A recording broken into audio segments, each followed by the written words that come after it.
One Piece chapter 1158 is here, and I'm going to start at the part that I want to talk about the most.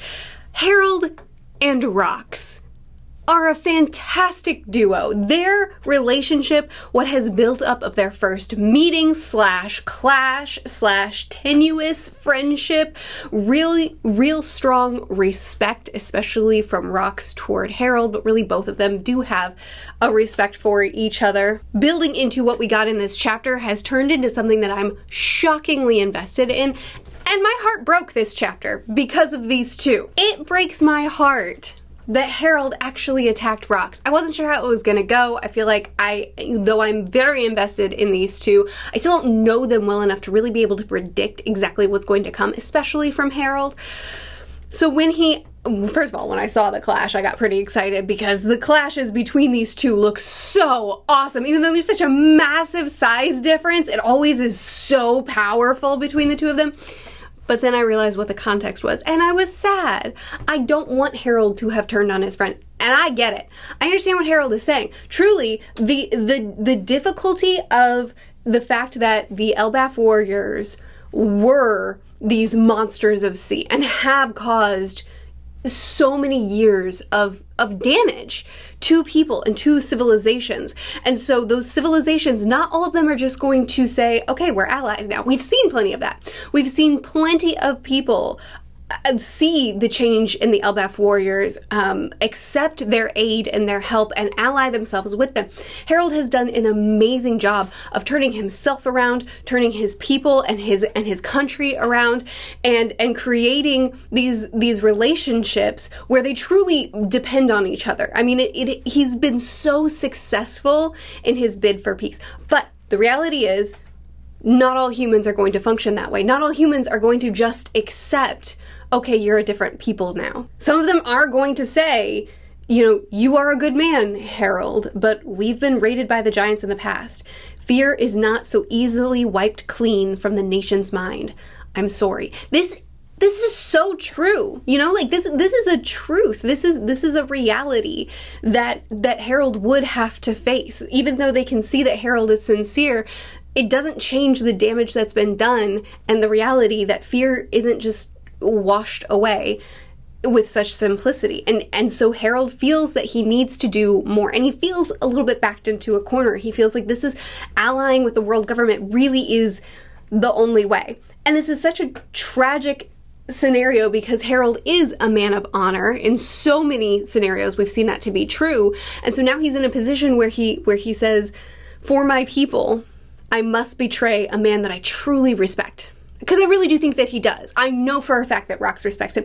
Rox, all this time, has been collecting his crew members through the Davy Back fights, you know, through bidding, through games, winning them over. Okay, you're now allied to me because I've won your loyalty. For Harold, it was never that way. Rox saw something in Harold that he really respected, and for each of his crew members, he's won them over, and he doesn't mind that he doesn't really have their loyalty. He just wants their devotion. And with Harold, it's been, brother, join me. And so now his brother turns on him and tries to kill him. And it's tragic for Rox because this is, at least from what I've seen and from what I can remember, because we all know my memory is not so great, from where I'm standing, this is the only person that Rox seems to really respect and trust in that way. It's the only one that I've seen him treat quite like this. We'll say love interests aside. So the fact that he's treated Harold as a brother and not as a potential comrade, as a potential ally, and then that brother turns on him is in itself tragic. But then it's also tragic because from Rox's perspective, not only have I been betrayed, and now the one person that I wanted to stand next to me as an equal and not as a subordinate has now turned on me and is attempting to take my life, but also I know who the world government is, and I know that this is all this is going to lead to for you is tragedy. This is not the way. And so it's tragic for him because now his trust has been broken. Now this camaraderie that he wanted, that he sought after, that he repeatedly approached Harold offering to him, now that has been fractured. It's been broken. It's been severed. No longer will he go to his friend Harold and ask him, join me. So not only that tragedy, but the tragedy of, I see the path you're going. You've chosen the wrong one. This will not, death will come of this and nothing more. And I also think that there's something to the way that Rox is appealing to him, because Rox up to this point has offered to him. He hasn't tried to manipulate him. He hasn't tried to win him over. He hasn't tried to use him he's offered him a status of stand side by side with me. And then he sees Harold choosing the people that wish to use him as a tool, that view him as this brute force, not as a person. And Rox is trying to warn him, you are nothing but a tool to them. They don't care about your interests or your people's interests, but they also don't care about you. I do. Oh man, the line, where has your warrior's pride gone? What does your own free will say?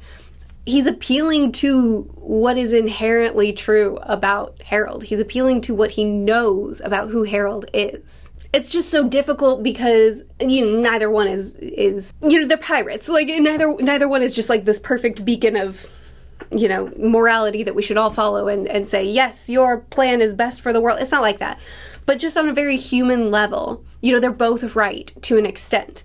Rox is right in the way that he warns him, and in the betrayal that he's feeling. He's right in everything that he's saying. He's right in what he's showing him, what he's trying to shine a light on in the direction that he's going. But Harold, too, is right. Our history of violence from when we called ourselves warriors is nothing but a shackle that weighs Elbaf down. And so he has to find a way to make this piece actually stick. He has to find a way to forge a better path for his people when all this damage has been done. It's just like, it's so tragic, this scenario, the situation between these two men that I am so attached to, and their situation is so complicated. And the line that just, oh my goodness, it broke my heart. It hurts me. It hurts me. The talks are off. I'm never inviting you again. That hurts. No matter what Harold said, Rox always returned to him. But here it is. I am the king. I can't risk my people's lives in a losing battle, in the losing battle of a villain like you. And Harold has called him a villain before, and he's like, no, what will it look like to all my allies if I partner with someone evil like you? I don't think he said evil. I don't remember exactly how he put it, but like, you're a pirate who's done a bunch of destructive things. I can't ally myself with you. It's not gonna look good to everybody else, right? Like, he's said this stuff to him before, but it's always been around the table over some drinks. And here, it's like there's weight behind it. It's like he really means it this time a little bit more. And that hurts my feelings. And that panel of the two looking away from each other, looking down and in separate directions, it makes me sad. The odd little friendship between them came to an end, and for the time being, they met no longer. I don't want that. Until the day of the fateful incident. So they're gonna come. Whatever happens in God Valley, which I think we're getting really soon, maybe next chapter, whatever happens, when Rox falls, I might fall a little too. Also, I didn't notice this as I was reading when patrons pointed it out to me, but it's just such a beautiful little detail. Just after this battle, it shows Loki still following the news of Rox, still looking out to sea, wanting him to come visit again.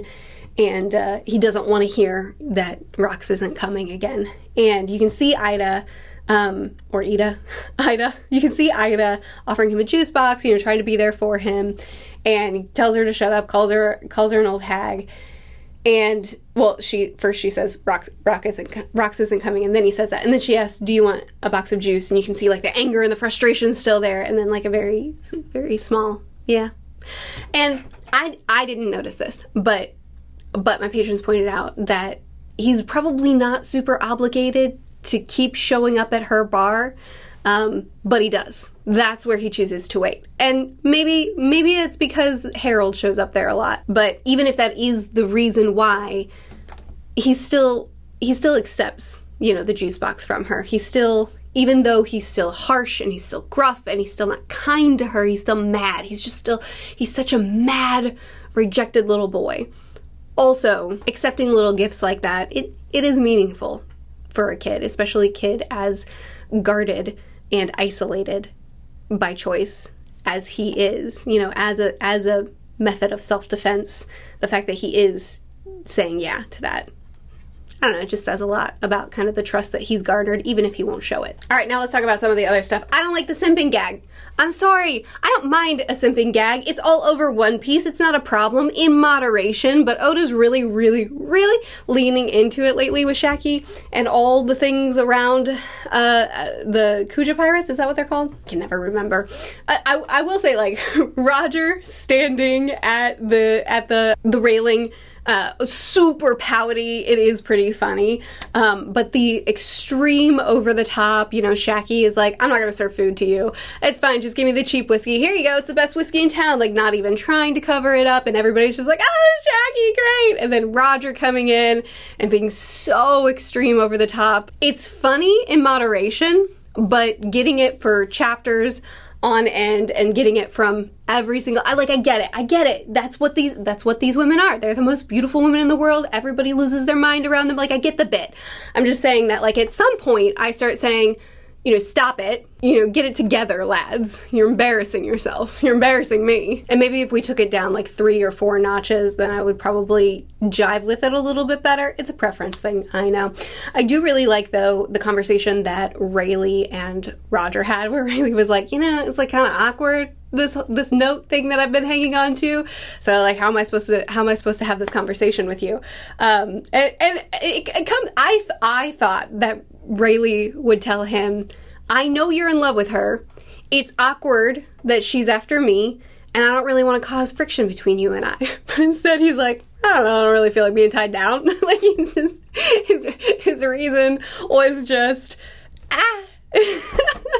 Roger, I will say, Roger did crack me up when Rayleigh goes, I wouldn't say there's like no temptation, I just don't really want to be tied down right now. And Roger's like, well, I do. That's such a funny response. So anyway, Roger's about to go get his girl, whether she wants to be got or not. And then we cut to Garling. Now this is super interesting. Now we know that the God Valley fight, well, all of the hunting and everything horrifying that happened in God Valley is because of Garling specific. He's the one that scouted out the area, said, rich with natural resources, something you specifically would like, Emu, is there waiting for us. Something preposterous, he said. On top of that, I found something preposterous there. Preposterous. What did you find? A discovery I never expected to make. What could it be? Did he find one of the ancient weapons there? Is that dumb? Is that a dumb guess? What do you think it is? Because it's completely, you know, it's completely up in the air. There's no indication here.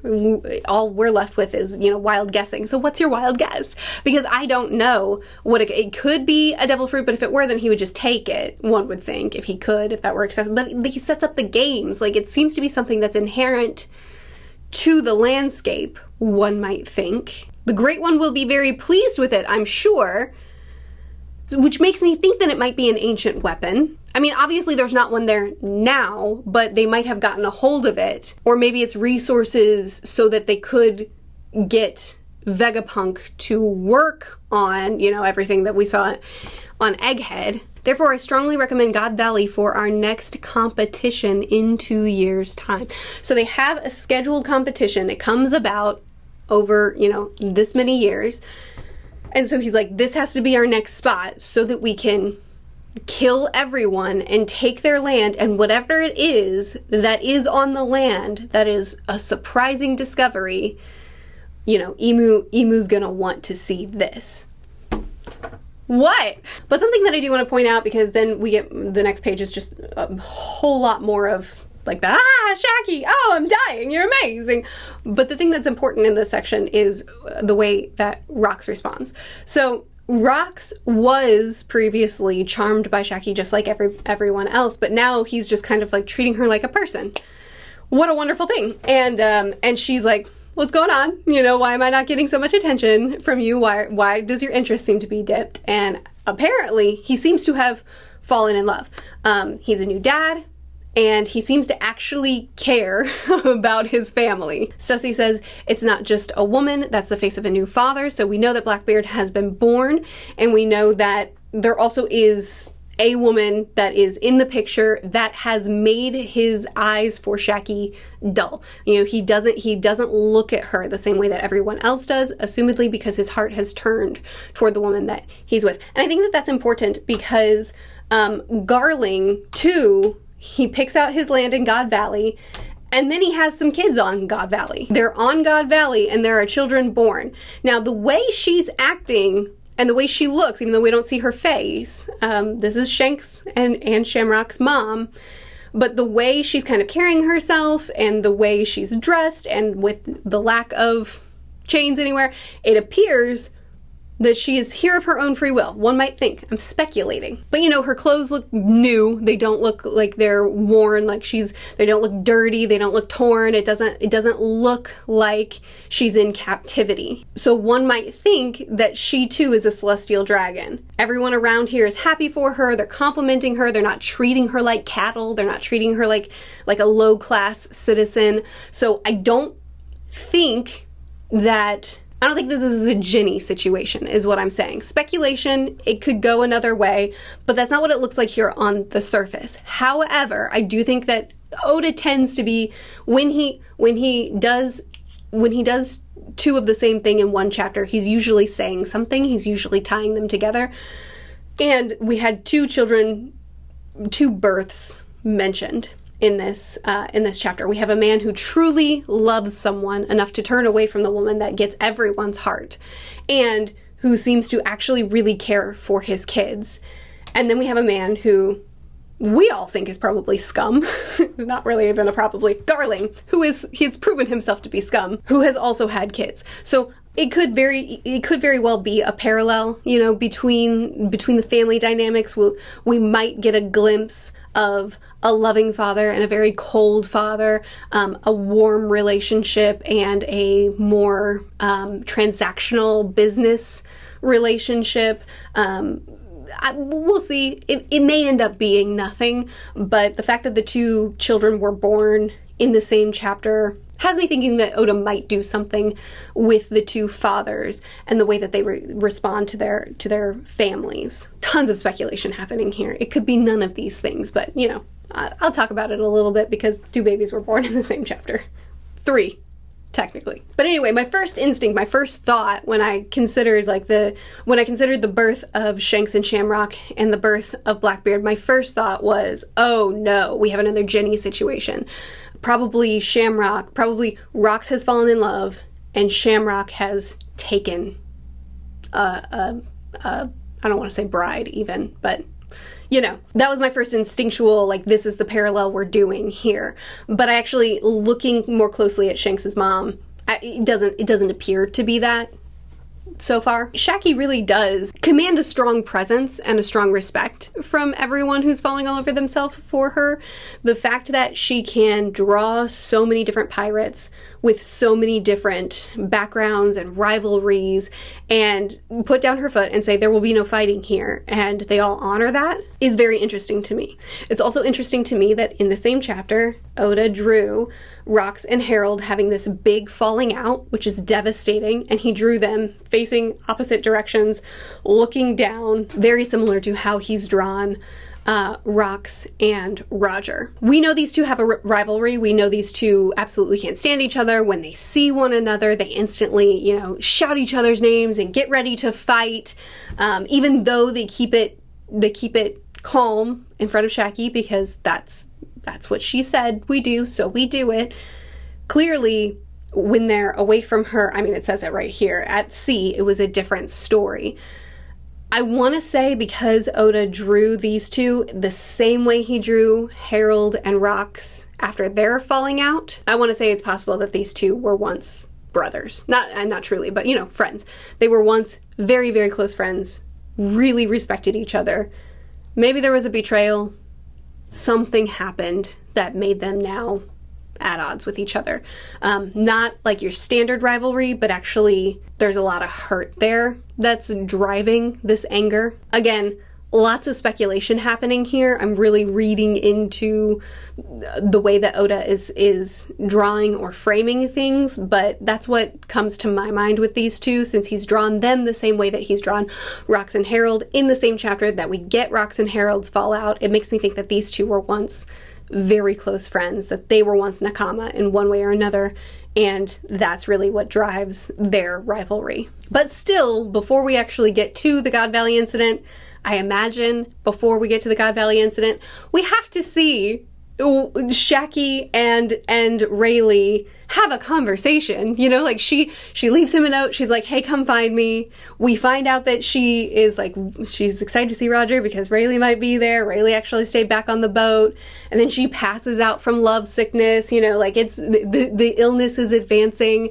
So we gotta see them have a conversation, don't we? Anyway, I'm trying to see if I've forgotten anything. There's so much that happened in this chapter. Oh, the cover. Okay, we'll talk about the cover story briefly. Moria. What? I guess he is a Kazuki, and from Wano, and they think he's dead. This one kind of, so I'm gonna be honest with you, I mostly skip the cover stories. I have found this cover story very boring, and I don't read them anymore. I was for a bit, but you know, nothing was happening, and so I stopped. My patrons were like, you gotta read this one. I will say, if this is here because we're going to build on what happened with Moria, because we're going to show that he was actually defending Wano when he fought against Kaido, that the way he lost his crew, you know, he had these dreams, he wanted to be Pirate King, he had a nakama, he was an ambitious warrior, he was a pirate of justice, all these things. And then he turned into the Moria that we saw, this washed up, you know, shell of a man that plays with his shadows. And all of that is because he was defending his country. And if we're actually going to build on that, I'm interested to see how that goes. I'm interested to see what comes of it. I would like to learn more of Moria's backstory if that's where we're going. I'm curious to see how we would build on that in the story, but you know, we'll see. Okay, this chapter was excellent. There were so many little things happening, so many great character beats. I have loved getting to know Rox, especially in this flashback. He's a character that has had all this build-up, and he has exceeded expectations for me. While there are a couple of things in this whole build-up that have been a little bit shaky for me, I would say that especially because of the relationship between Rox and Harold, and what's, you know, the other players that are going to come onto the scene, like Garp, I am so excited to see the God Valley incident, and I do think that we are going to see it, and we're going to spend, I hope, at least like 2 chapters on it, you know, at minimum. It'd be great to get 3. I don't know. We'll see. But I am very excited and nervous to see this play out because I am very invested in these characters. Anyway, chat with me more about the chapter. I would love to hear your thoughts too. I'll see you again soon. Bye.